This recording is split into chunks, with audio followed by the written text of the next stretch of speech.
LMS에다가 우리 큰 과제 관련 안내문 PDF 파일이랑 슬라이드 PDF 파일 올려놨으니까 일단 그거 다운로드를 해주세요.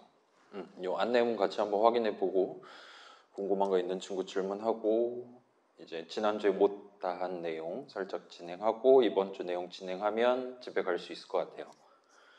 아무튼 자, 그래서 오늘부터 이제 큰 과제를 시작을 합니다. 그래서 가급적이면 다음 주 수업 오기 전까지는 자기가 대충 어떤 느낌의 웹 서비스를 기말 대체 과제로서 만들 거냐 목표를 살짝 생각을 해보고 오면 좋을 것 같아요. 그래서 다음 주는 일단 뭐 진도 나가거나 하는 건 살짝 미루고 우리 60명 친구들, 57명 친구들 각각 목표 정하는 거랑 그 다음에 요 프로토타입이라고 적혀있는 초기 버전과 관련한 얘기 수업 시간에 살짝 진행하면 아마 3시간 훌쩍 지나갈 것 같습니다.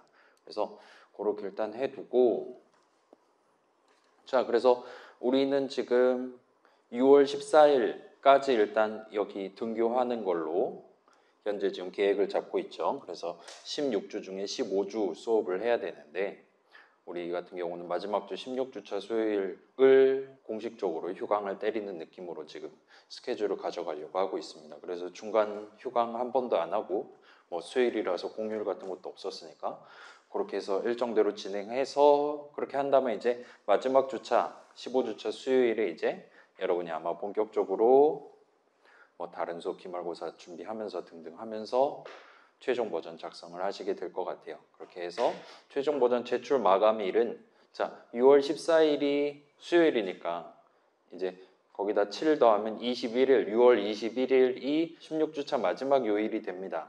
그 날로부터 이틀 뒤, 그러니까 동일한 주 금요일까지로 일단 최종 버전 제출 마감을 잡도록 할게요.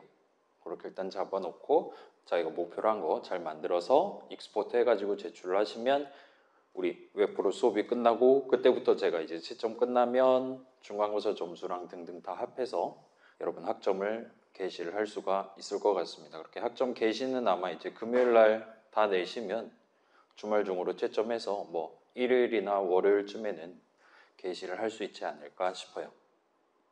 자, 그렇게 해서 목표를 정할 건데 계속 꾸준히 말씀드렸다시피 일단 자유주제입니다. 무슨 서비스를 사용자한테 제공할 거냐? 여러분 자유예요.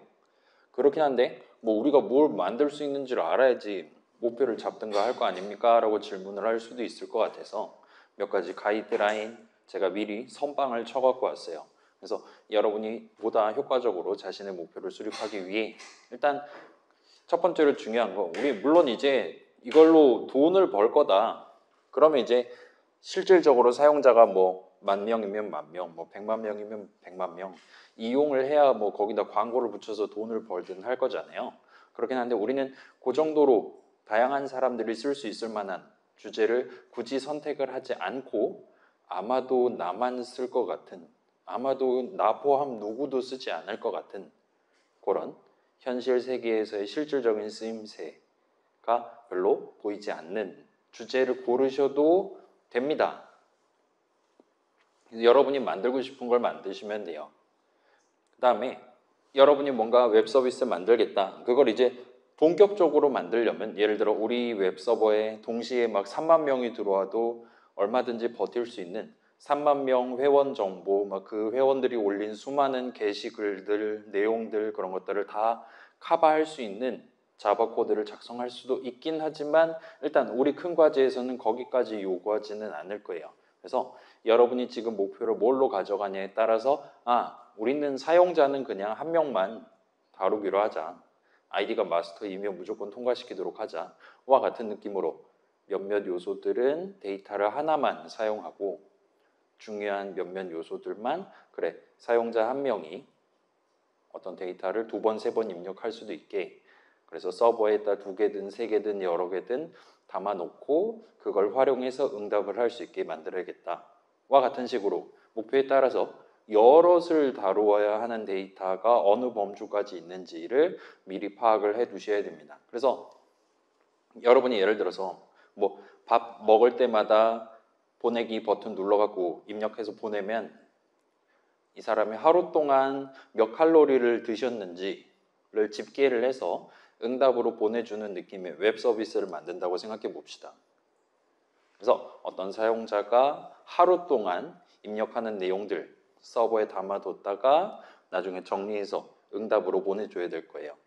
근데 우리 큰 과제 수준에서는 사용자 여러 명, A라는 사람, B라는 사람 각각에 대해서 요청으로 입력받은 내용들을 따로 담거나 할 필요는 없습니다. 그래서 가장 중요한, 그래서 뭐 먹었냐, 몇 칼로리들이냐는 여럿을 다루되 사용자는 한 명으로 두고 그 다음에 1일 칼로리 섭취량이니까 0시 딱 되면 이전 거는 날려버리고 다음 거를 받던가 해야 되는 거잖아요. 그거에 대해서도 굳이 날짜에 대한 구분을 하지 않고 사용자가 하루 지났다 싶으면 초기화 버튼 누르면 이전 내역을 날려버린다든가 하는 식으로 접근하는 게 아마도 좀 더 편하게 우리 한 달 정도 되는 시간 동안 여러분이 진짜로 만들고 싶은 목표에 집중하면서 전반적인 큰 과제를 재미있게 진행할 수 있는 방법이 되지 않을까 싶어요. 그래서 다시 요약하면 여러분만의 목표, 여러분만의 웹 서비스 그거를 제공하기 위해 가장 중요하게 다뤄야 되는 데이터가 뭐냐를 미리 정해두고 그거 외의 데이터들은 처음부터 하나만 ID라는 필드, 비밀번호라는 필드 이런 식으로 하나만 담아놓고 쓸 수 있도록 하거나 아니면 사용자가 직접 중간중간에 이제 실질적으로 하루가 지났어 와 같이 입력을 해가면서 이전 데이터를 날려버린다든가 하는 식으로 초기화할 수 있도록 그렇게 만들어 두시면 충분히 그런 버전으로 만들었다 하더라도 얼마든지 1일 칼로리 섭취량을 집계해 주는 웹 서비스 만들었다 라고 큰 과제로서 인정받으실 수 있을 겁니다. 그래서 이건 조금 감안해서 각을 잡아주시면 좋을 것 같아요.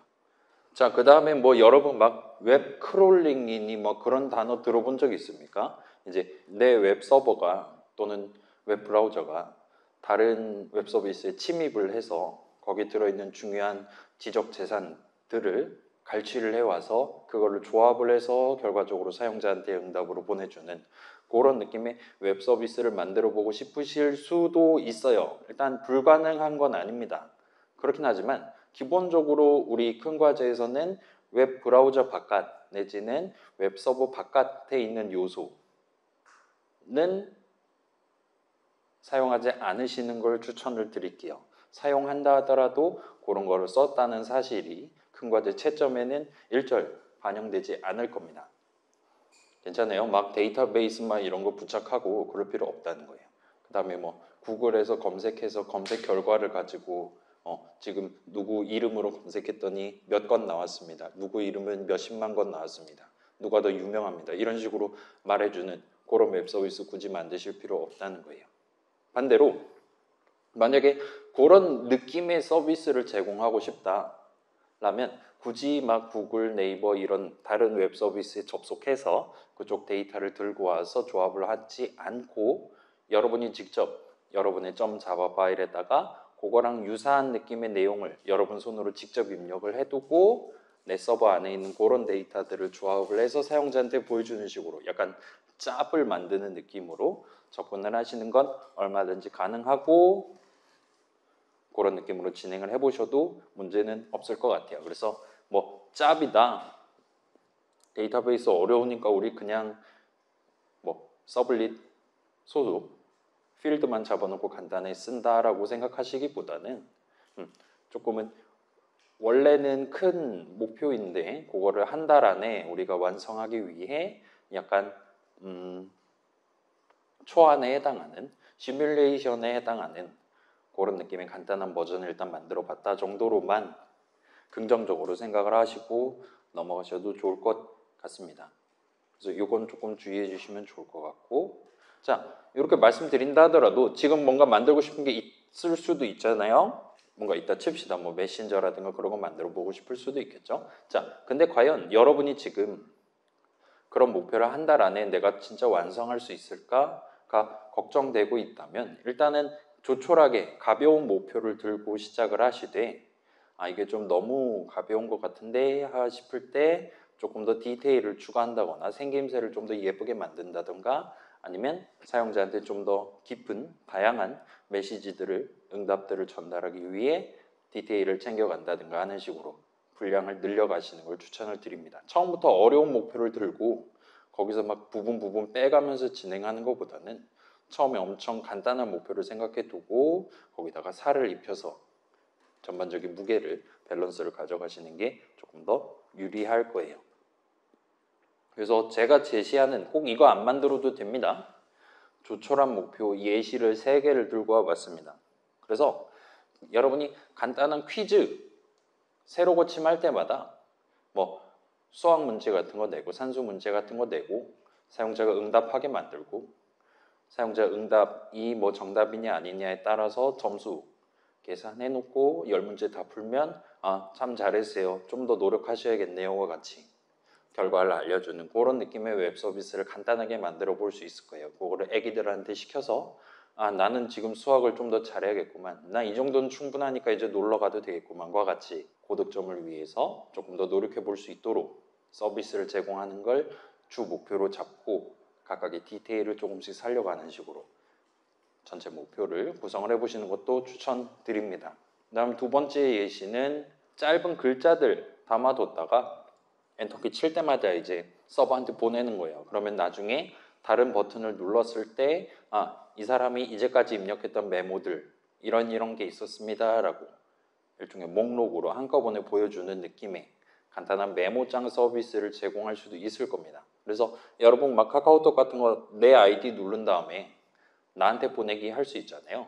그런 거랑 비슷한 느낌으로 여러분이 원하는 타이밍에 간단하게 글자들 핸드폰 같은 걸로 적어놓고 그렇게 서버에 올려둔 다음에 나중에 필요할 때마다 받아가지고 확인해 볼 수 있는 그런 느낌의 편의성을 제공할 수 있으면 적절할 것 같습니다. 그 다음에 뭐 터치페이를 한다거나 아니면 간단하게 세금 계산을 한다거나 그런 여러분의 단기 기억을 보조하기에 적합한 여러분만의 계산기라든가 카운터, 뭐 통계 결과 평균 내서 보여주는 그런 느낌의 서비스를 만드시는 것도 얼마든지 가능할 것 같아요. 그래서 여러분이 그런 걸 암산으로 하는 것보다는 여기다 차근차근 입력해서 버튼 눌러가면서 진행하는 게 좀 더 깔끔하게, 좀 더 빨리 결과를 볼 수 있게 그 정도의 편의성까지만 제공하시면 그럭저럭 성공이 될 것 같습니다. 뭐 이 정도 예시를 보여드릴 수 있을 것 같고 요거보다 더 간단한 거 가져가도 되니까 집에서 한번 생각해보고 오시면 좋을 것 같아요. 자, 그 다음에 일단 우리는 시작부터 이제 한 달 내내 프로젝트 하나 만들기 위해 고생하는 게 아니라 일단 간단한 수준의 초기 버전을 만들어 놓고 그걸 일단 저랑 같이 구경해보고 그걸 토대로 최종 버전 요거 정도만 더 챙기면 되겠네요 같이 다시 한번 검증을 해보고 마지막 2주 정도 시간 동안 최종 버전에 도전을 해볼 예정입니다. 그래서 전체 서비스를 여러분이 직접 구성할 때 실질적으로 내가 요전에는 요거 간단하게 잡아 뭐 수식 한두 개로 커버가 될 것 같았는데 이 부분이 확실히 좀 어려울 것 같네 와 같은 감을 여러분이 가져가는 데도 도움이 될 것 같고 제 입장에서도 여러분 각각의 목표가 우리 57명이 각각 서로 다른 걸 만들 거긴 한데 결과적으로 그것들에 대해서 제가 숫자를 매겨서 그게 학점에 반영될 거잖아요. 그렇기 때문에 예를 들어 한 명이 너무 쉬운 걸 만든다든가 한 명이 너무 어려운 걸 만든다든가 하면 쉬운 걸 만든 친구는 목표란 거 다 만들었다 하더라도 다른 친구들에 비하면 조금 조촐해 보일 수가 있는 거고 어려운 거 만드는 친구들은 어려운 거를 골라가지고 결국은 완성을 못해서 아쉬워할 수도 있고 그런 차이점이 발생할 수 있으니까 일단 초기 버전 먼저 같이 한번 완성해보고 그걸 토대로 최종 버전의 전반적인 규모를 저랑 같이 협의를 하기 위해 미리 시도를 해본다 보시면 좋을 것 같아요. 물론 여러분이 지금 초기 버전을 만들고 있냐 최종 버전 만들고 있냐랑 무관하게 언제든지 잘 안 된다 싶으면 제 도움을 요청하실 수 있을 겁니다. 자, 그렇게 해서 평가는 어떻게 내릴 거냐?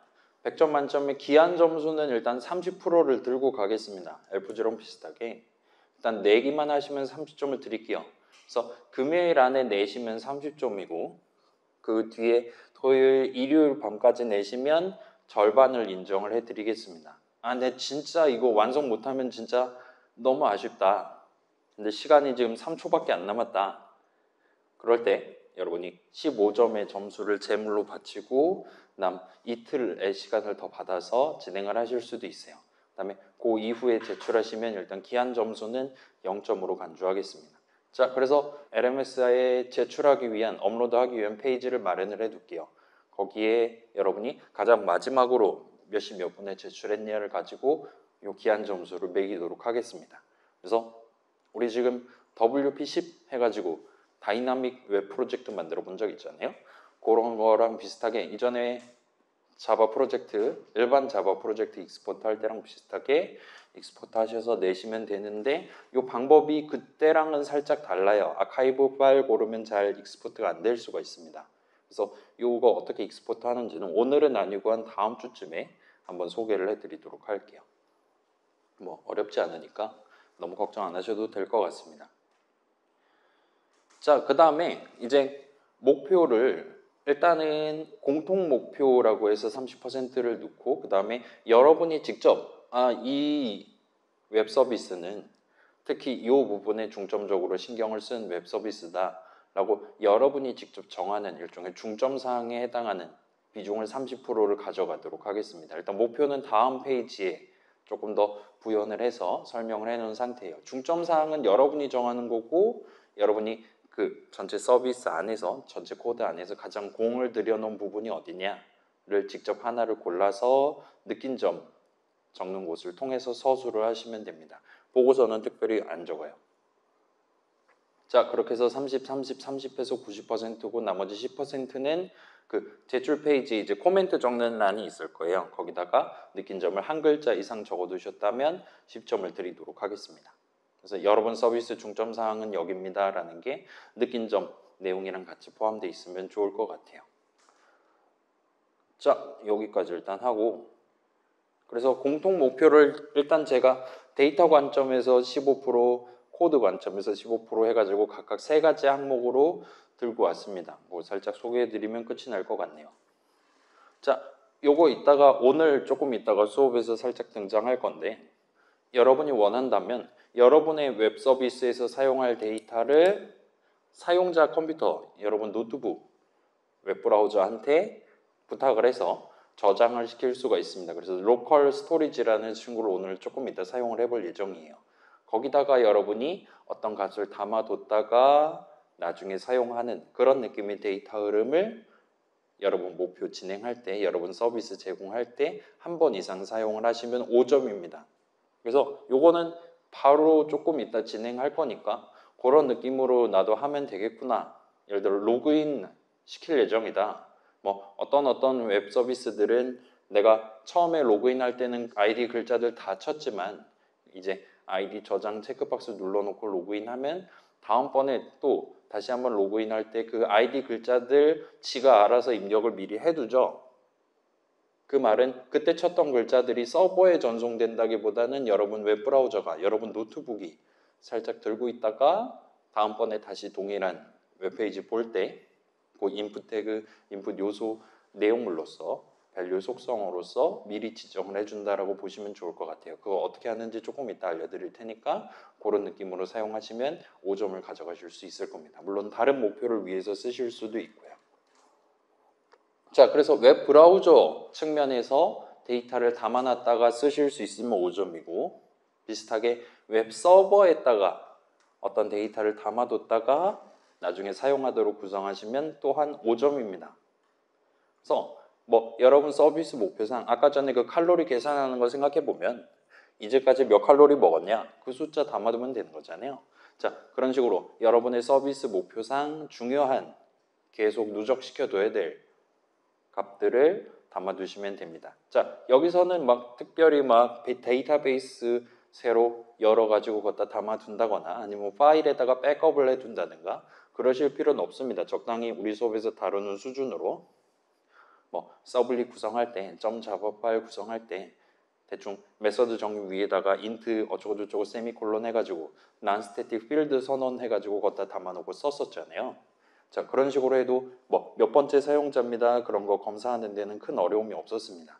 자, 그런 느낌으로 적어두고 활용하도록 구성하셔도 5점을 받아가실 수 있어요. 물론 이제 나중에 진짜로 24시간 켜져 있고 이 사람뿐만 아니라 다른 사람들 여러 사람이 한꺼번에 접속할 수 있는 그런 느낌의 웹 서비스를 구성할 때는 또 다른 방식을 써야 되긴 할 텐데 지금은 일단 가장 간단한 이런 형태로 진행하셔도 무방할 것 같습니다. 자, 그 다음에 아까 전에 살짝 말씀드렸던 여러 개를 다루는 느낌의 데이터 흐름을 한 번은 발생을 시키셔야 돼요. 그래서 미리 목표 정할 때 이거 칼로리 구하는 거니까 뭐 먹었었는지를 차곡차곡 담아놓고 나중에 사용자가 버튼 누르면 그때서야 오늘 전체 몇 칼로리 드셨네요 라고 덧셈 해가지고 결과 알려줘야겠구나 와 같이 목표를 정할 때 미리 어떤 데이터들을 여러 개를 담아 놓을 거냐를 계획을 해두시면 좋을 것 같습니다. 자, 그래서 오늘 그 방법을 살짝 소개를 하긴 할 건데 요청을 보낼 때 값을 하나 또는 두 개 또는 여러 개 보낸다. 내지는 응답을 할 때 값을 하나 또는 두 개 또는 여러 개를 표현한다와 같이 구상하실 필요는 없어요. 그래서 요거는 하고 싶은 친구들이 아마 있을 것 같은데 예를 들어 메모 가장 간단한 거는 적당히 인풋 태그 하나 적어두고 걷다 적은 내용 버튼 눌렀을 때 서버에 저장해주고 나중에 메모 하나 가장 최근에 입력한 메모 하나 보여주고 이전 다음 같은 거 버튼 제공할 수 있겠죠. 그런 식으로 매번 요청할 때마다 서버에 저장되어 있는 메모를 하나만 보여준다거나 하는 식으로 구성할 수가 있을 겁니다. 그래서 요청을 보낼 때 메모를 하나씩만 보낼 수 있게 만드셔도 되고 그 다음에 응답을 할 때도 서버에 담겨있는 메모들 중에 딱 하나만 골라서 응답으로 보내셔도 된다는 거예요. 그렇긴 하지만 아무튼 웹 서버에는 메모, 이제까지 입력한 메모들이 차곡차곡 담겨 있게만 구성하시면 요거에 대해서 5점을 드리도록 하겠습니다. 그래서 요 같은 경우는 이제 메모 목록, 이제까지 작성한 메모들을 한꺼번에 응답으로 보내고 싶은 나 그런 정도의 서비스는 이번 큰 과제 할 때 해보고 싶다라고 생각하시는 분들이 아마 계실 거예요. 그런 친구들은 저한테 말씀하시면 그 방법을 살짝 같이 고민을 해보도록 하겠습니다. 일단 그렇게 한다 하더라도 요 기본적인 목표, 공통 목표에 대해서 점수를 더 드리거나 하지는 않을 거예요. 자, 그 다음 코드 관점입니다. 여기까지 하고 질문 받을게요. 자, 여러분의 웹 서비스는 3가지 이상의 서로 다른 웹페이지를 보여줄 수 있어야 돼요.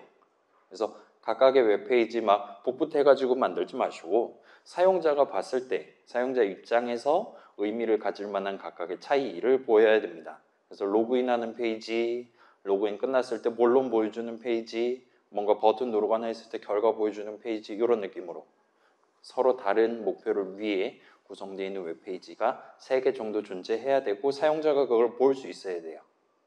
그래서 각각 서로 다른 서블릿으로 구성하셔도 되고 하나의 서블릿에서 요청이 어떻게 들어왔냐에 따라 응답을 서로 다르게 보내는 식으로 구성하셔도 무방합니다. 아무튼 사용자 눈에 봤을 때 화면이 3개 정도가 있어야 돼요. 자, 그 다음에 그런 볼 수 있는 웹페이지들 중에 하나는 대문 페이지로 만들어 주셔야 됩니다. 그러면 5점이요. 이 대문 페이지로 만든다는 건 말 그대로 우리가 네이버.com 한 다음에 슬래시하고 뒤에다가 아무것도 안 적는다 하더라도 페이지가 하나 나오잖아요. 그런 거랑 비슷하게 우리 수업에서는 이제 default.jsp 라는 느낌으로 이름이 이렇게 되어 있는 .jsp 파일을 우리 프로젝트에 담아뒀다면 주소창에 기본적인 주소만 쳤을 때 default.jsp 내용이 보이는 걸 확인을 했었습니다.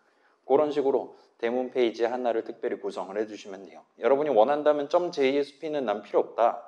우리 대문은 그렇게 복잡하지 않다라면 default.html이라고 이름 적어두면 그 .html 파일이 대문 페이지로서 다뤄질 예정입니다. 그렇게 될 거예요. 아무튼 그렇게 구성만 하시면 5점이에요.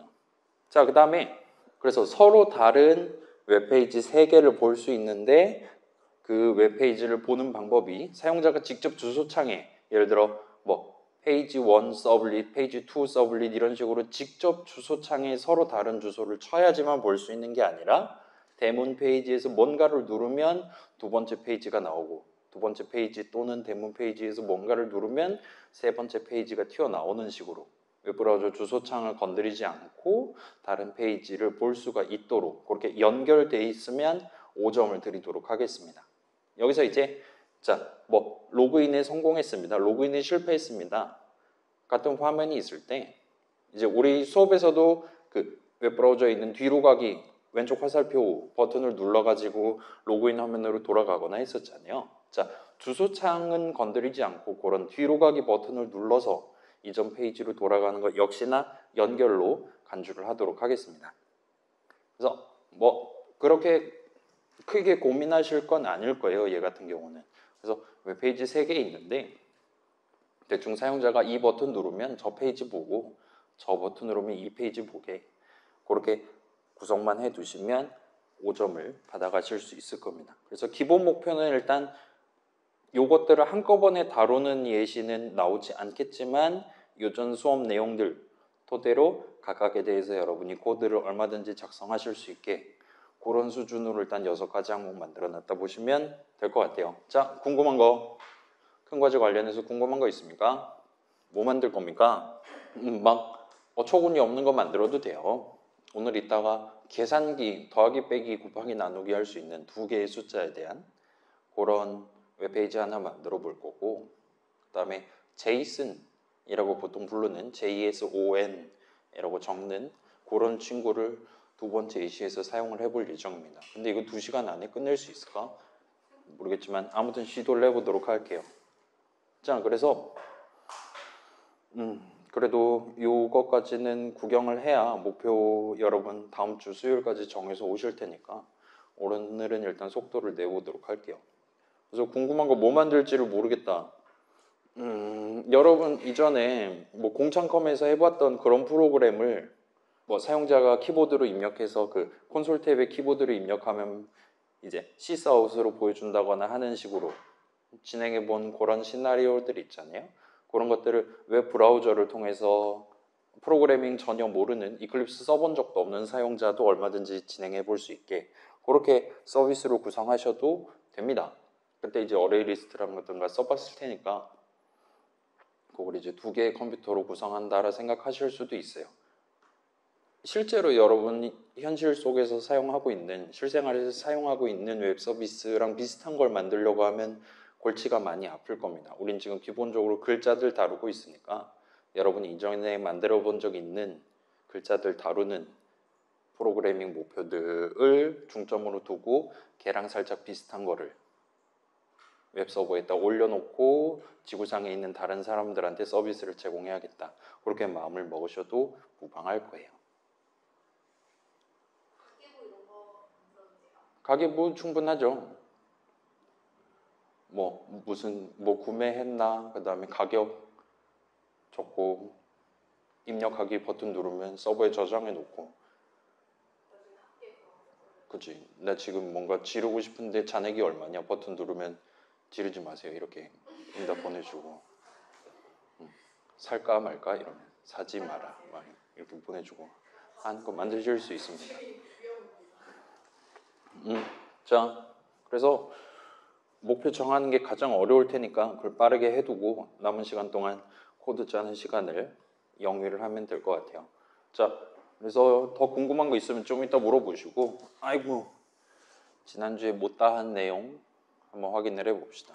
자, 지난주에 마지막까지 딱 해서 완성했던 내용 그 웹페이지 열어보면 이런 느낌으로 이제 인풋 요소 2개가 있었죠. 밑에 있는 건 읽기 전용이고 이제 위에 인풋 요소에다가 아무거나 적고 눌러보세요 버튼 클릭을 하면 이 내용을 복사해서 아래에 있는 인풋 요소의 밸류 속성으로 지정을 해주는 것까지 우리가 했었습니다. 그래서 그 작업 이 요소를 그러니까 자바스크립트로 우리가 구성을 했는데 스크립트 태그를 써서 그 당시에 뭘 적었었냐면 이렇게 스크립트 태그 적고 그 내용물로서 이런 느낌이에요. 코드 덩어리 하나, 펑션이라 적혀있긴 한데 아무튼 코드 덩어리 하나, 이름은 타스크고 이 웹페이지에서 이 웹 서비스에서 작업이라 하면 이런 것들을 하는 것이다. 여긴 지금 는 수식 하나 박혀있단 말이에요. 세미콜론 찍었습니다. 자바 동네 했을 때랑 비슷해요. 이런 데이터 흐름을 발생시키는 게 우리 웹서버의 작업이다 라고 미리 적어두고 진행을 했었습니다. 거기서 이제 우리의 웹페이지, 우리의 문서 도큐먼트 해가지고 점 찍은 다음에 거기는 이제 요소 웹브라우저가 만들어 놓은 요소들이 꽤 많이 있을 텐데 우리가 미리 지정해둔 id가 input underscore result인 요소를 들고 온다. input underscore entered인 요소를 들고 온다와 같이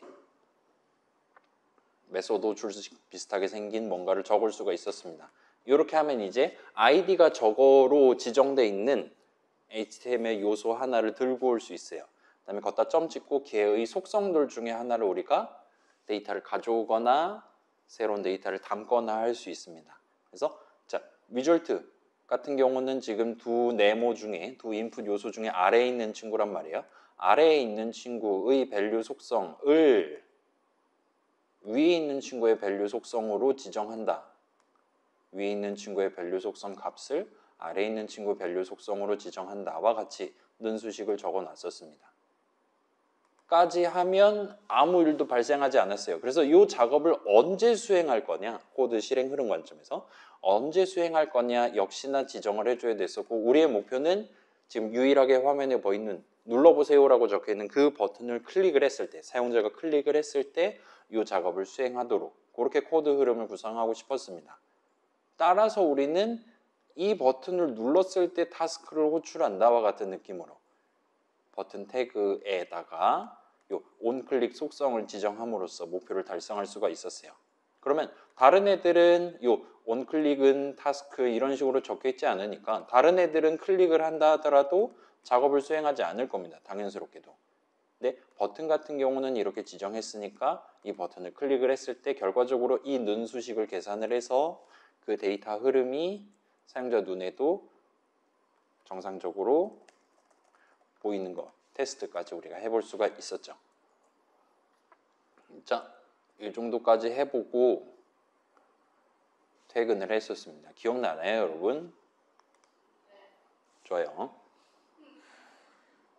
자, 그러면 여기서 몇 가지를 더 해볼 건데 일단은 자, 아까 그 큰 과제 안내문에서도 살짝 등장했던 그 친구를 한번 써보도록 할게요. 자, 지금 보세요. 지금 보면 데이터 흐름 그래 발생시켰어요. 아래에 있는 네모에 이제 1123 이런 식으로 지금 적혀 있습니다.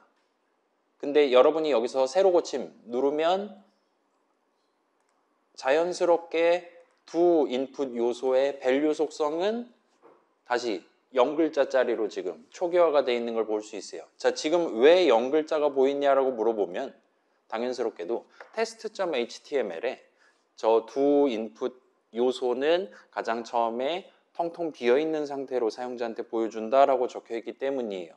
자, 요건 저만 할게요. 여러분이 지금 요 인풋 태그에다가 미리 value는 입력하세요 이런 식으로 미리 밸류 속성을 지정해 놓고 그걸 이제 웹브라우저한테 보냈다면 그때는 당연스럽게도 우리가 지정해둔 이 인풋 요소에 대해 지정해둔 그 밸류 속성이 화면에 반영되어 있는 채로 사용자한테 보여주기 시작했을 겁니다.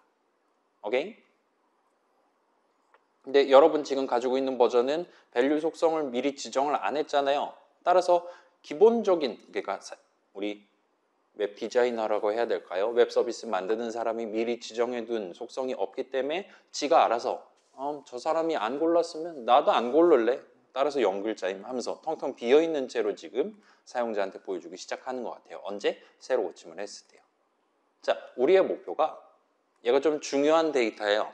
1이라고 하고 눌러보세요 해서 지금 결과 부분에 1이라고 적혀있는 이 숫자를 가급적이면 다음번에 새로 고침했을 때도 유지를 하고 싶습니다. 남겨놓고 싶어요. 자, 우리가 이전에 배웠던 바로는 웹브라우저는 웹서버에서 동작하는 게 아니죠. 사용자, 완전히 다른 사람의 컴퓨터 위에서 동작하는 친구입니다. 그렇기 때문에 웹브라우저 입장에서는 요 HTML 웹페이지 진행하면서 사용자 컴퓨터에다가 뭔가를 저장하고 막 세이브하고 그러는 건 조금 불편해요. 그러지 않았으면 좋겠어요. 그래서 대신에 약간 다른 방법을 제공을 합니다. 그래서 그걸 한번 직접 사용을 해보도록 할게요. 자, 일단 그러지 않더라도 요 숫자 1을 담아놓는 방법이 있기는 해요.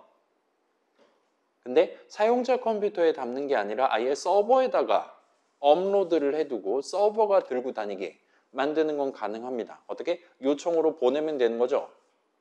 그러면 가능은 할 거예요. 근데 그러지 않고 웹브라우저 안에서 자체적으로 요 아래에 있는 인풋 요소의 밸류 속성을 백업을 해두고 다음번 새로 고침했을 때 들고 오는 그런 느낌의 데이터 흐름을 한번 발생을 시켜 볼게요.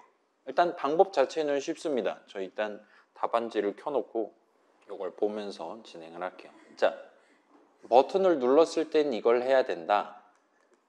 인데 두 가지 작업을 지금 추가를 하려고 하고 있어요. 첫 번째 작업은 아래 적혀 있는 네모에 있는 내용을 웹브라우저한테 요청해서 살짝 백업을 해둔다.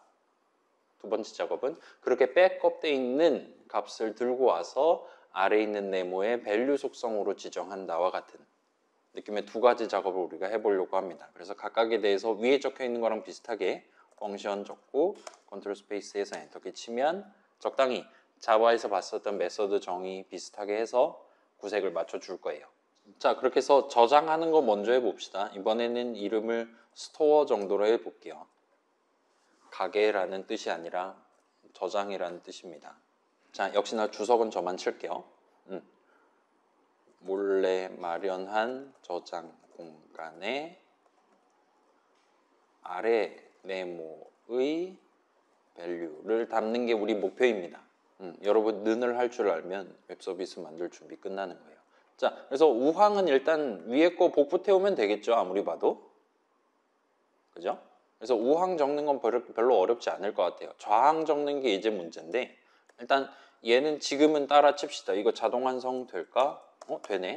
L5 정도까지 적고 컨트롤 스페이스 연타를 하다 보면 이런 식으로 로컬 스토리지라는 게 목록으로 튀어나오는 곳이 있을 거예요. 없으면 직접 적으면 됩니다. 로컬 스토리지라는 친구를 일단 골라주세요. 자, 로컬은 말 그대로 이 동네 지금 웹브라우저가 이 코드를 볼 거니까 사용자 컴퓨터 같은 느낌이 됩니다. 웹브라우저에 있는 저장 공간에 그냥 는을 때리는 게 아니라 저기는 이제 요 밸류 속성 말고 다른 거 얼마든지 여러 개를 담을 수 있는 친구라서 여기다 좀 찍으시면 이거 자동 완성 해주네요. 좋아요. set item이라는 친구가 있을 거예요. 저기다가 이것저것 담을 수 있는데 여러분이 하나를 지금 담는 게 가능합니다. 그걸 위해서 set item을 호출할 수가 있어요. 그래서 이 친구는 인수를 두 개를 받습니다. 그래서 어떤 일종의 변수명 비슷한 느낌으로 데이터 이름 비슷한 느낌으로 어떤 명칭을 가지고 어떤 값을 담을 거냐 두 개를 여러분이 지정을 해줘야 돼요. 그래서 어떤 명칭으로 담을 거냐는 뭐 간단하게 글자니까 텍스트 정도로 여러분이 큰 따옴표에서 그 친구 이름을 지정을 해주시면 됩니다. 그럼 이제 로컬 스토리지의 텍스트라는 이름으로 여러분이 어떤 값을 담을 수가 있게 되는 거예요. 일단 컴마를 찍고 띄어쓰기해서 두 번째 인수로는 아래 네모의 밸류를 담아야 되니까 위에 적혀 있는 는 왼쪽에 적혀 있는 이 수식을 그대로 들고 와서 목사 붙여넣기를 하시면 돼요. 그러면 이 set item 코드 덩어리 안에 는이 우리 대신 적혀 있어서 거기서 이제 텍스트는 어쩌고 저쩌고와 같은 느낌의 는 수식 계산을 대신 해줄 겁니다. 그래서 이런 느낌의 데이터 흐름을 발생시키기 위해 여러분은 local storage set item을 쓰시면 돼요. 자, 그 다음에 이거랑 비슷한 느낌으로 이제 또 하나 펑션 어쩌고 저쩌고 해서 마련을 해봅시다. 스토어의 반대는 보통 load를 씁니다. 자, 그래서 local storage set 아이템이 있고 그거에 반대되는 get 아이템이라는 친구도 있어요. 자, 여기서 주석은 저만 적을게요. 이제 아래 네모.value는 몰래 마련한 저장 공간의 텍스트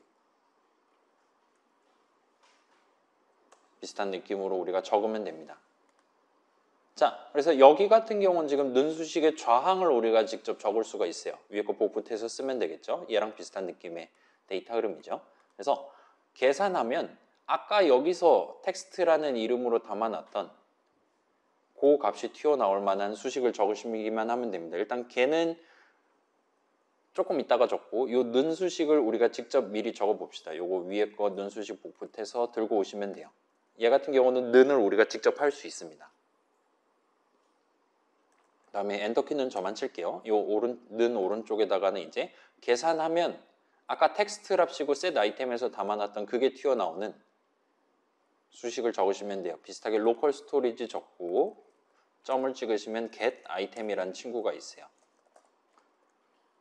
그래서 여기서는 이름만 여러분이 위에서 set 아이템 할 때 여러분이 지정했던 그거랑 동일한 느낌으로 이름만 지정하시면 얘가 이 수식 계산하면 return 값으로서 아까 담아놨던 그 값이 튀어나옵니다.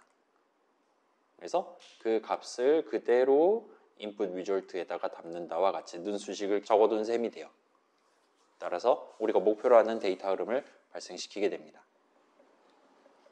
자, 그러면 언제 저장을 할 거고 언제 로드를 할 거냐를 지정해주면 이제 코드 흐름까지 끝이 나게 되겠죠. 자, 스토어는 언제 호출할 거냐? 스토어는 일단은 지금 눌러보세요 버튼 눌렀을 때 이 스토어도 호출을 하도록 만들어 봅시다.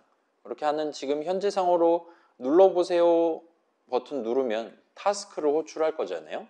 따라서 타스크 호출하면 스토어까지 호출하도록 이렇게 구성하는 게 현재로선 가장 간단해 보여요. 원래 하던 일하고 가장 마지막으로 스토어 내용물까지 실행하는 셈이 됩니다. 그 다음에 그럼 로드는 언제 하면 좋을까요?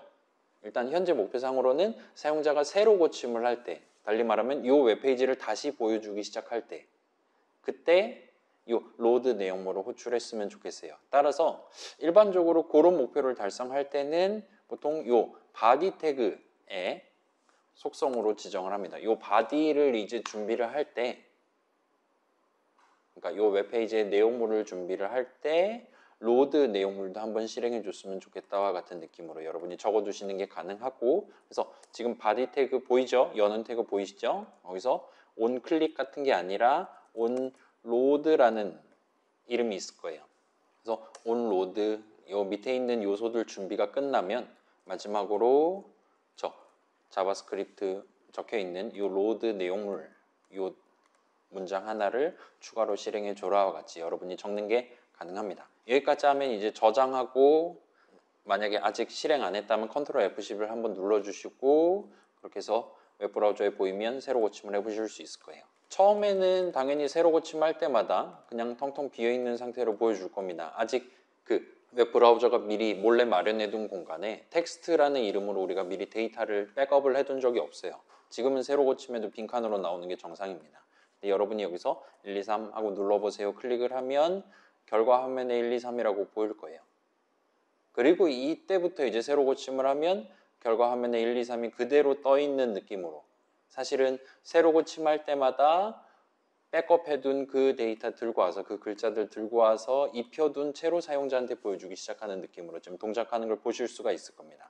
이제 새로 고침할 때마다 1, 2, 3 보이고 다시 4, 5, 6 눌러보세요 하면 4, 5, 6이 보이기 시작하고, 새로 고침하면 이제 또 4, 5, 6이 보이고와 같이 확인하실 수 있을 거예요. 자, 여기서 이제 여러분이 웹브라우저에서 F12 눌러서 그 막 개발자 모드 비슷한 걸 켜시면, 자, 우리 요거 본 적 있죠? 지금 웹브라우저가 우리의 웹페이지를 요런 HTML 태그들이 적혀 있었던 것처럼 요런 HTML 요소들을 지금 준비를 해서 사용자한테 보여주고 있는 것 같아요. 그 다음에 요 시작, 요소, 콘솔, 소스, 오른쪽 보시면 응용 프로그램이라는 게 적혀 있을 겁니다. 그리고 밑에 보시면 저장소가 아마 있을 거예요. 여기 중에 로컬 저장소랑 세션 저장소랑 두 개가 있는데 우린 지금 로컬 스토리지를 쓰고 있고, 열어보시면 지금 우리 제공하고 있는 그 웹서버 주소 나오고, 얘 누르시면 텍스트라는 이름을 가지고 456이 지금 이 웹브라우저의 로컬 저장소에 담겨 있습니다 라고 웹브라우저가 확인해서 여러분한테 보여주고 있을 거예요. 실제로 지금 로컬 저장소, 로컬 스토리지에는 텍스트라는 이름으로 456이라는 값이 백업이 되어 있는 상태인 겁니다. 못 믿겠다, 다시 눌러보세요 한 다음에 보시면 되겠죠? 789 눌러보세요 하면 실제 로컬 저장소에 텍스트 789 해가지고 담겨 있는 거 확인하실 수 있을 거예요. 자, 이렇게 하시면 백업을 하실 수가 있습니다. 그래서 얘를 여러분 큰 과제에서 한 번은 쓰셔야 돼요. 아마 제일 쓰기 편한 게 아이디 처음에 로그인 성공했을 때 그 마지막 성공한 아이디 기록해뒀다가 다음번 로그인할 때 보여주는 용도로 쓸 수가 있겠죠. 그때도 이제 그 로그인용 웹페이지의 바디 태그에다가 온로드 속성을 지정해 주는 식으로 간단하게 구성하실 수 있을 겁니다. 자, 아까 전에 아직 로컬 조정소에 텍스트는 어쩌고저쩌고가 적혀있지 않은 상태임에도 불구하고 그냥 빈 칸으로 잘 보여줬잖아요. 오류 같은 거 안 나고. 그래서 요 이름에 대해서 지금 담겨있는 값이 없으면 알아서 적당히 0글자짜리 이거니라고 생각하고 코드 실행해 주니까 그때는 큰 걱정 안 하셔도 될 거예요. 자, 아무튼 요거 진행해 보실 수 있고, 여기까지 하면 일단 스크립트, 그러니까 자바스크립트라는 친구를 써서 조금 더 복잡한 웹 서비스를 웹브라우저 안에서 진행하는 방법을 어느 정도 소개를 끝낸 셈이 돼요. 자, 여기서 이제 한 가지 태그를 더 사용을 해볼 예정입니다. 자바스크립트가 아닌 또 다른 뭔가를 써볼 예정이에요. 뭐냐면 이제 일단은 스타일이라는 태그를 우리가 한번 적어볼 겁니다. 스타일이 무슨 뜻입니까? 여러분이 알고 있는 그 스타일을 지정할 수 있는 태그라고 보시면 좋을 것 같아요. 그래서 여전히 우리는 헤드 태그의 내용물로서 뭔가를 적을 거예요. 그래서 지금 닫는 스크립트 태그 아래에다가 적당히 엔터키 치시고 STY 정도까지만 적고 자동 완성 당해서 엔터키 치시면 얘도 위에랑 비슷하게 지금 텍스트 그냥 글자들 또는 CSS 표준을 만족하는 글자를 적을 수 있는 친구입니다 라고 타입 속성을 지정해 주는 것 같습니다. 뭐 이거 쓰라는 것 같아요. 엔터키 2번 쳐서 내용물을 적기 시작할 수 있습니다. 자, 여기서는 또 자바스크립트, HTML 그런 게 아니라 또 다른 약간 비슷하지만 다르게 생긴 무언가를 적어주시는 게 가능해요. 그래서 자, 뭐 오늘 처음 적는데 뭐 적을 수 있겠습니까? 여기다가 여러분이 뭘 적을 수 있냐면 일단 그래요. 지금 보면은 다양한 태그들이 있잖아요. 바디 태그, div, input, 뭐 b 태그도 있고요. 자, 요 b를 한번 써봅시다. 그래요. 여러분이 여기다가 그 태그의 이름, 명칭을 아무거나 하나를 적으실 수 있어요. 지금 한번 b를 한번 적어봅시다. 한 다음에 중괄호를 열고 닫고를 하실 수가 있어요. 같이 적으면 이게 뭘 의미하는 거냐? 자, 요 웹페이지에서 등장하는 B 요소들을 어떤 스타일로 보여줄 거냐를 여러분이 지정할 수 있는 셈이에요. 자, 여러분 지금 B 적고 중괄호 열고 닫고 해가지고 지금 진행하는 겁니다. 자, 이 중괄호 열고 닫고 사이에서 컨트롤 스페이스를 누르시면 뭔가 지금 다양한 것들이 튀어나오고 있는 것 같아요. 그것들 중에 여러분이 지금 볼 수 있을 만한 게 칼라라는 친구가 있을 겁니다. 칼라하고 엔터키 치니까 콜론이랑 세미콜론을 우리 대신에 적어주고 있는 것 같아요. 그래서 비요소들의 색상을 뭘로 지정할 거냐? 아마도 글자색이 되겠죠. 여기서 여러분이 블루 같은 식으로 중학교 영어를 활용해서 비요소들의 글자색을 파란색으로 지정한다. 와 같이 적어두는 게 가능합니다. 이거 저장하고 잠깐 기다렸다가 Alt 탭해서 돌아가서 새로 고침을 한번 해보세요. 하시면 이제는 제 웹페이지 같은 경우 원래 비요소였으니까 원래대로 굵은 글씨로 보여주고 거기에 추가로 파란색까지 색상까지 적용을 해서 우리 눈에 보여주는 걸 확인하실 수가 있을 겁니다. 괜찮아요? 할만합니까? 네. 그래요. 그래서 여러분이 이 문서에 있는 모든 비요소, 인풋 요소에 대해서 스타일을 지정하고 싶을 때는 이렇게 그 태그의 이름 적고 중괄호 열고 닫고 해서 어떤 스타일을 지정할 거냐 자동 완성에 도움을 받으면 그럭저럭 하실 수 있을 거예요. 해서 적으실 수가 있어요.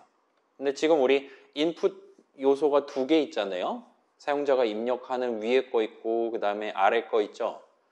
여러분이 만약에 똑같이 인풋 태그긴 한데 인풋 요소기는 한데 그 중에 내가 원하는 딱 하나 또는 내가 원하는 그 친구들만 스타일을 다르게 지정해주고 싶다 할 때 일단 그게 가능합니다. 그걸 어떻게 적는지를 이 아래에서 보여드릴게요. 자, 지금 아래에 있는 네모 보면 뭔가 지금 위에 거랑 똑같이 생겨서 위에 거 입력이 된단 말이에요. 그래서 그냥 눈으로 봤을 때는 아래에 있는 친구도 뭔가 입력이 될 것 같은 그런 느낌으로 지금 일종의 허위 매물이죠. 여러분이 직접 적을 수는 없지만 똑같은 느낌으로 보여주고 있는 것 같아요. 그래서 아래에 있는 네모 친구만 배경색을 회색으로 보여준다와 같이 지정하려면 어떻게 해야 되는지 방법을 소개를 할게요. 일단 지금으로서는 두 가지 정도 방법이 있는 것 같습니다. 지금 자 원래 우리 이미 알고 있는 ID 속성이 있죠. 모든 요소들의 ID 속성 값은 서로 다른다는 게 보장돼 있다고 그랬어요. 그래서 여러분이 원하는 딱 한 요소만 찝어가지고 그 친구에 대해서 스타일을 지정하고 싶다 할 때는 여기서 Shift 3 하면 나오는 넘버 사인을 적으시고 그 친구의 ID를 적어주시는 게 가능합니다. 하고 저 이거 틀렸을 수도 있거든요. 이거 넘버 사인이 아니라 다른 기호일 수도 있어요. 만약 그렇다면 다 실행 취소하고 다시 재촬영을 하도록 하겠습니다. 아무튼 넘버 사인을 적고 그 다음에 ID 요거에 해당하는 글자들 적어 놓고 그 친구의 컬러하고 자동 완성하면 아마 C 정도 하고 자동 완성하면 그렇게까지 친절하진 않네요. 배경색이니까 백그라운드 컬러란 친구가 있습니다. 요거 골라서 엔터키 치고 백그라운드 컬러는 그레이 세미콜론 이런 식으로 이 친구의 배경색만 회색으로와 같이 지정하는 게 가능할 겁니다. 이거 넘버 사인 맞을까? 다행이네요. 잘 되는 것 같아요. 그래서 여러분이 내가 원하는 이 아이디가 이거인 걔에 대해서만 스타일을 다르게 지정하고 싶다 하면 이렇게 넘버 사인을 쓰시면 돼요.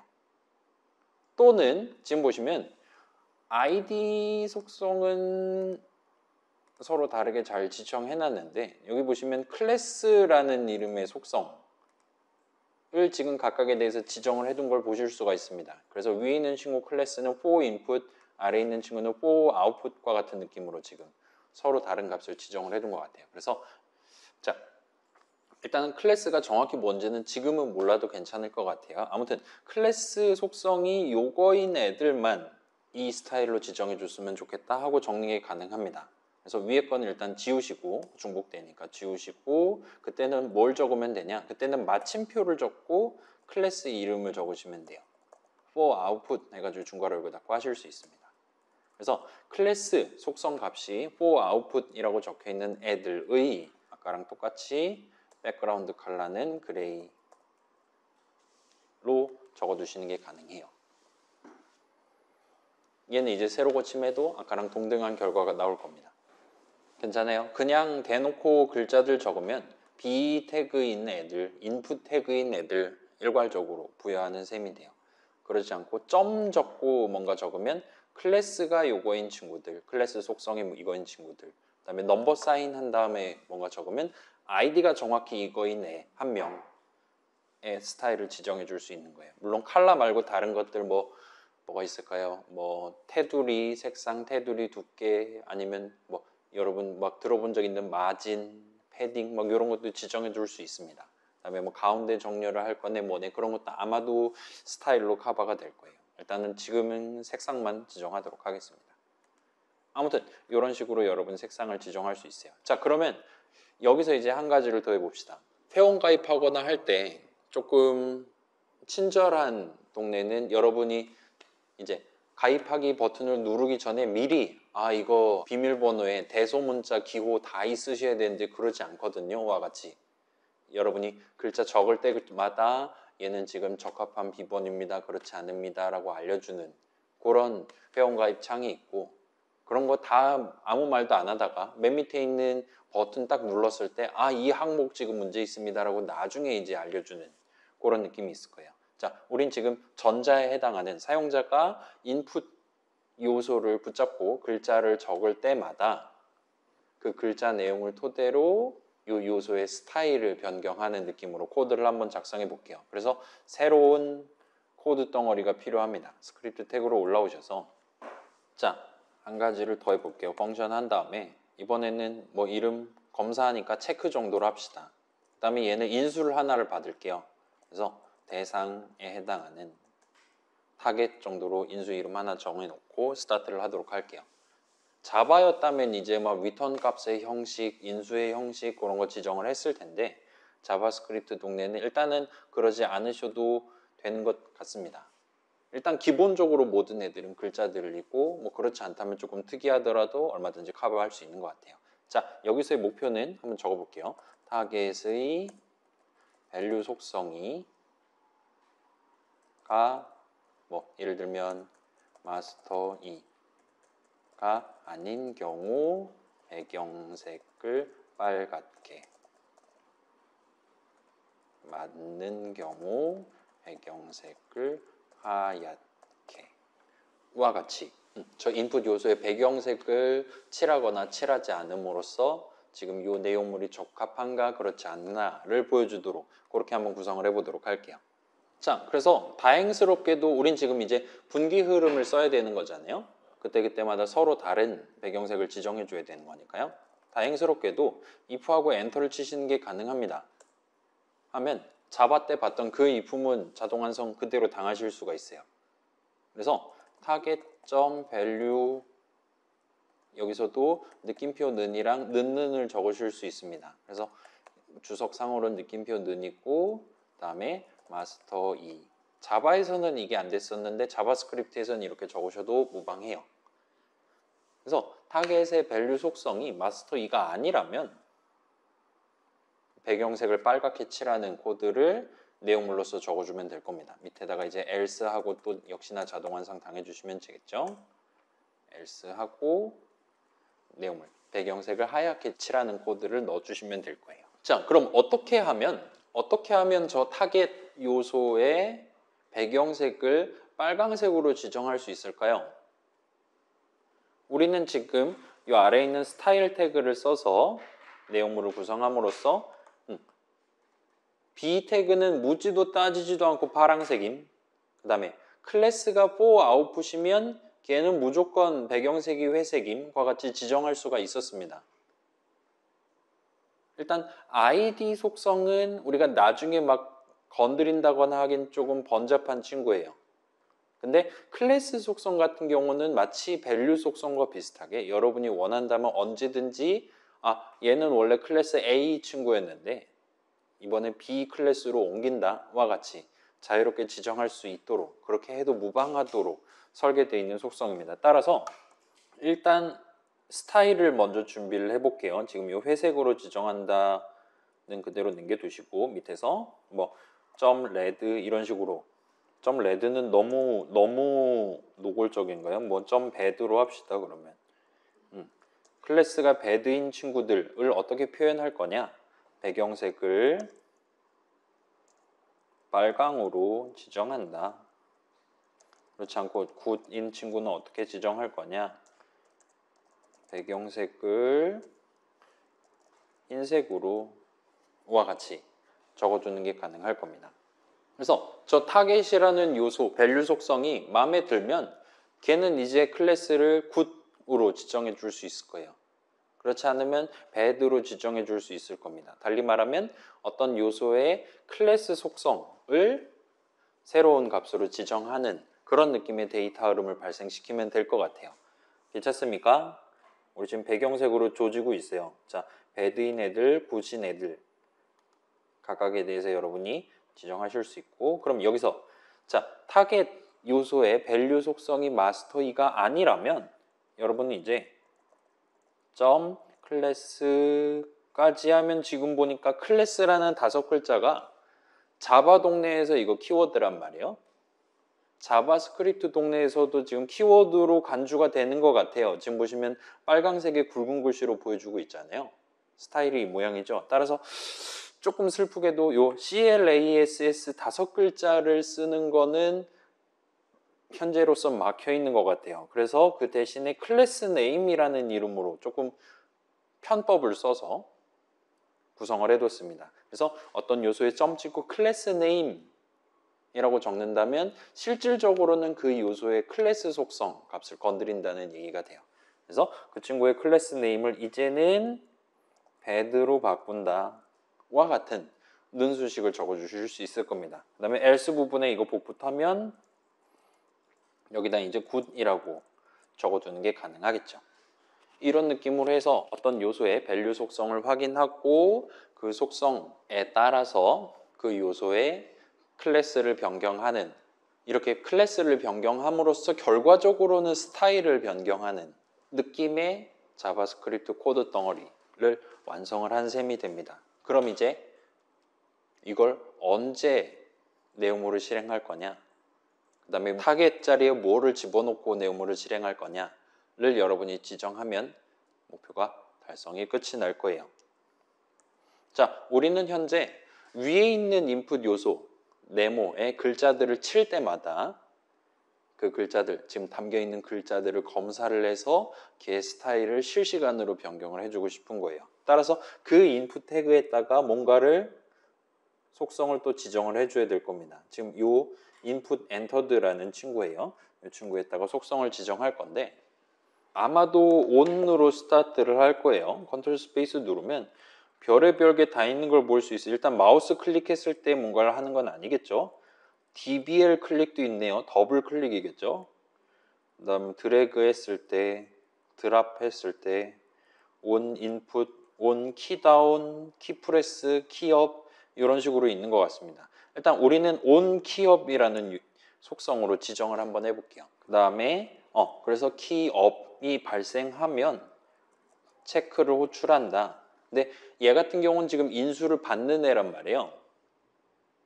그래서 그 인수를 요소 하나를 받을 겁니다. 그 다음에 그 요소의 밸류 속성을 비교를 하고 그 요소의 클래스 속성을 변경할 거예요. 지금 우리가 원하는 건 이 인풋 태그, 이 인풋 요소를 타겟 자리에 집어넣고 스타트를 하고 싶어요. 그래서 잘은 모르겠지만 괄호 안에 this라고 적어주시면 그 목표를 달성할 수 있습니다. 이 요소를 집어넣고 본인을 집어넣고 체크를 호출하도록 구성을 한 셈이 됩니다. 여기까지 하면 저장하고 새로 고침해 보실 수 있을 거예요.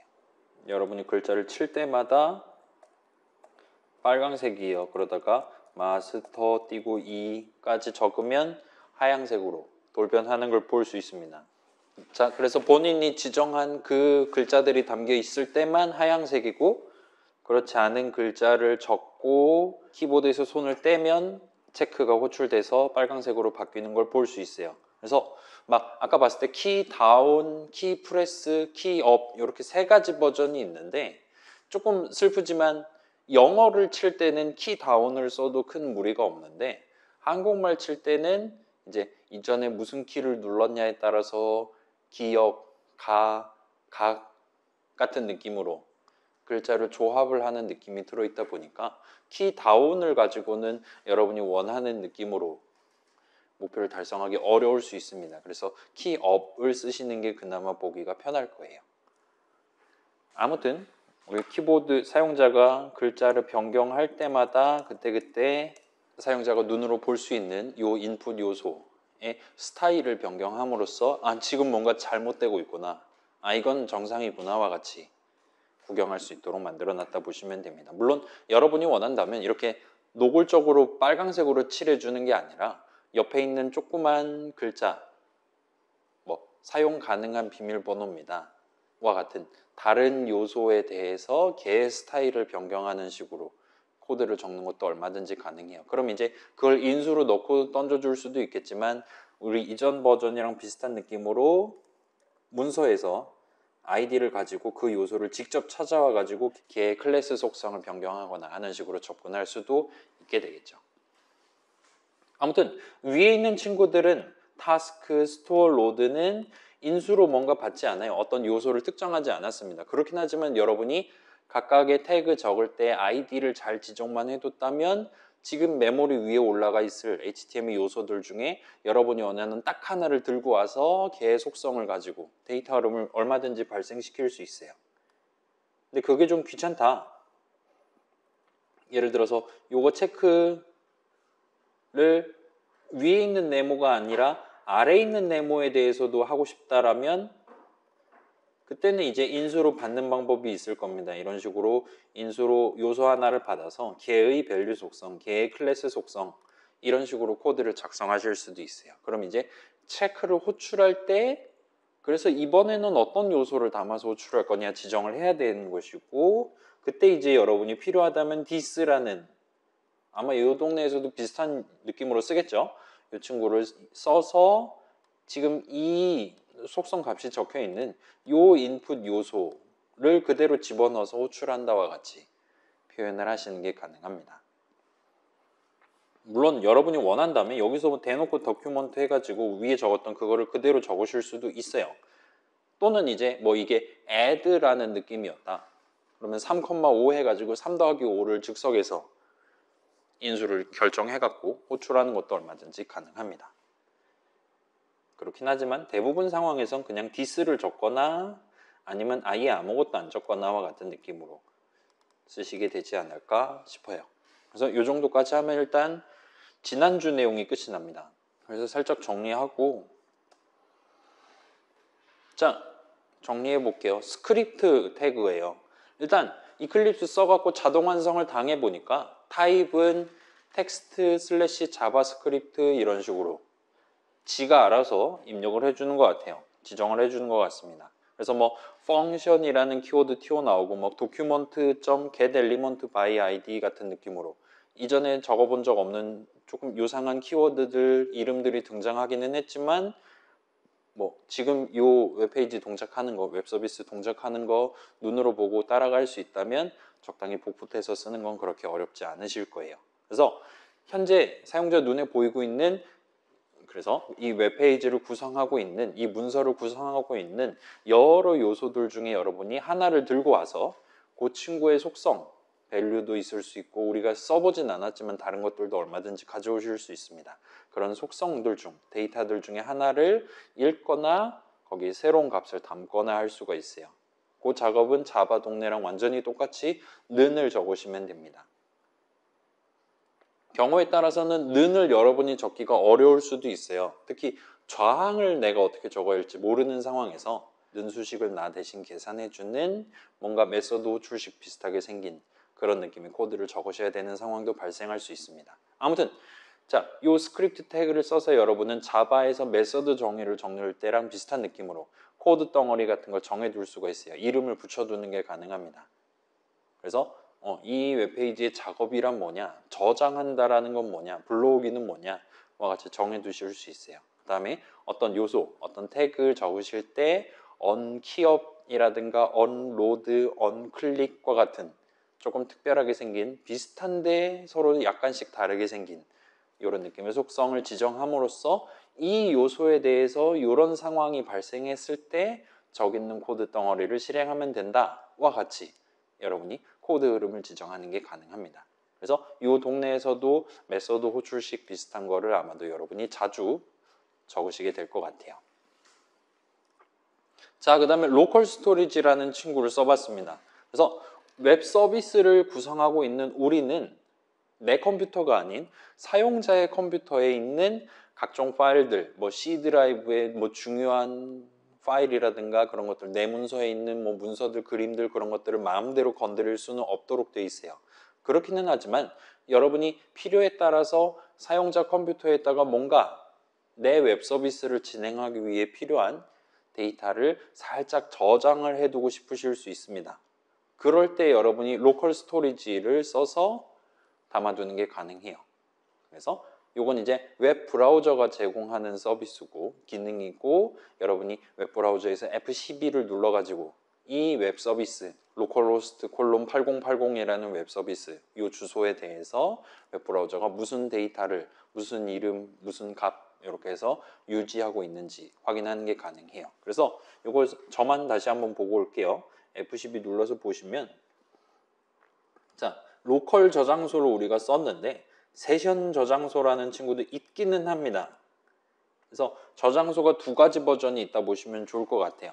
비슷한 용도로 세션 스토리지라는 친구도 쓸 수 있는데 이 친구는 일단 사용 방법은 똑같아요. 근데 거기다 담아둔 값이 얼마나 오랫동안 담겨 있을 거냐, 유통기한이 언제까지냐가 로컬 스토리지에 비하면 조금 더 짧은 친구라고 봐주시면 좋을 것 같아요. 그래서 뭐 우리 지금 막 용량 같은 거, 사용자 노트북의 용량 그런 거 별로 중요한 게 아니니까 현재 우리 입장에서는 그냥 로컬 스토리지만 쓰셔도 큰 지장은 없을 겁니다. 자, 스타일 태그를 써봤어요. 이 친구도 자동 완성 당해보니까 CSS라고 뭔가 타입이 적혀 있었던 것 같아요. 그래서 기본적으로 CSS 글자들을 여러분이 내용물로서 적어둘 수 있는 친구였던 것 같습니다. CSS도 뭐의 약자긴 한데 또 했더라? 캐스케이딩 스타일 시트의 약자가 뭐 그럴 거예요. 잘은 모르겠어요. 아무튼 자바스크립트 같은 경우는 현재 이클립스에서 자동 완성이 더럽게 안 먹고 있는데 저도 지금 답지 보면서 수업을 진행하고 있는데 걔랑 다르게 요 CSS라는 친구, 요 스타일 태그 내용물은 여러분이 지금 시점에도 얼마든지 중괄호 안에서 컨트롤 스페이스 눌러가면서 색상, 배경색, 뭐 얼마든지 글자체라든가 글자 크기라든가 폰트 어쩌고저쩌고 이제 튀어나올 겁니다. 그래서 자동 완성 기능을 충분히 활용한다면 그럭저럭 바로 활용하실 수 있을 거예요. 이렇게 해서 스타일 항목 하나 더 지정해보고 그다음에 새로 고침해가지고 얘 이렇게 하면 글자 커지는구나와 같이 눈으로 직접 확인해 보실 수 있을 겁니다. 그래서 자, 이 웹페이지를 구성하는 모든 비요소들 내지는 클래스 속성 값을 요거로 지정해 둔 클래스가 요거인 애들 또는 아이디가 요거인 애들에 대해서 서로 다른 스타일을 지정하도록 구성할 수가 있습니다. 그리고 그때 이제 우리가 각 요소에 대해서 클래스 속성을 서로 다르게 지정할 수 있다는 것도 확인을 했어요. 자, 클래스 속성 같은 경우는 네임 속성이랑 비슷하게 이 전체 문서에 있는 요소들 여럿이 동일한 클래스를 띄울 수도 있습니다. 만약에 인풋 태그 둘 다, 인풋 요소 둘 다 스타일이 배드다 라면 그 둘에 대해서 동등한 스타일이 적용될 거라는 거예요. 배경색이 빨강색이 될 거라는 겁니다. 여러분이 원한다면 어떤 요소에 대한 클래스 속성 값을 이전과는 다르게 지정하는 것도 물론 얼마든지 가능해요. 그래서 우리는 지금 는을 썼는데 여러분이 원한다면 이 친구는 A면서 B인 클래스가 A면서 B인 친구다와 같이 클래스는 중복해서 지정하는 게 가능합니다. 그러고 싶을 때는 띄어쓰기를 쓰시면 돼요. 그래서 굿 띄고 배드 이런 식으로 하실 수도 있기는 합니다. 그럼 이제 하얀색이거나 빨강색 이렇게 충돌이 발생하는 거죠. 그러면 아마도 하얀색 또는 빨강색 둘 중에 하나만 적용돼서 보여주게 되겠죠. 아무튼 그 정도까지 하면 지난주 수업 내용이 끝이 납니다. 그래서 요것만 살짝 주의해 주시면 좋을 것 같아요. CLASS 조금 슬프지만 키워드로 구성되어 있기 때문에 이게 진짜 속성 이름이긴 한데 속성 명칭이긴 한데 클래스 네임과 같은 느낌으로 적으셔야 원래 목표대로 동작하도록 되어 있다 정도만 봐주시면 좋을 것 같아요. 자, 그래서 이 정도까지 해보면 오늘 이제 하는 내용까지 하면 기말 큰 과제 대충 비벼볼 준비가 끝나게 될 것 같습니다. 긴 한데 오늘은 방금 전에 한 거의 2배 정도가 지금 준비되어 있거든요. 아마도 2개 중에 하나만 하고 집에 갔지 않을까 싶긴 한데 그렇게 간주하면 좀 쉬는 시간을 가져도 문제는 없을 것 같아요. 그러므로 쉬는 시간을 가집시다. 27분이니까 40분에 재개를 할게요. 12분 동안 쉬었다가 이어서 진행합시다.